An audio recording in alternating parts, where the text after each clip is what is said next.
So guys, konting tip lang sa mga right hand drive na gin-convert na mga transformer na mga DA64 W, DA64B. So dito masikip masyado.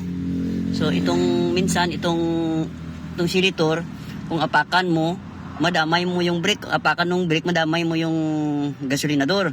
So kasi malapit lang sila, tapos delikado. So sa mga convert, so bigyan naman nila ng lawak. So ito ngayon guys, ginawa ko, DIY lang ito, tip lang ito para nga sa mga makabili sunod na mga surplus na mga transformer. So ito na ang gagawin ng mga nag-assemble. Alam ko kunting kaalaman lang ito, alam nyo rin ito kasi ito na yung madalas na problema ng mga nakabili malapit. So ginawa ko, ginamitan ko ng gato. Wala po akong ginalaw dito, bali fold ko lang ito para maging tama, para lumayo siya. So ginamitan ko ng gato at saka ito ang gamit guys. Ito lang ang tools at saka gato.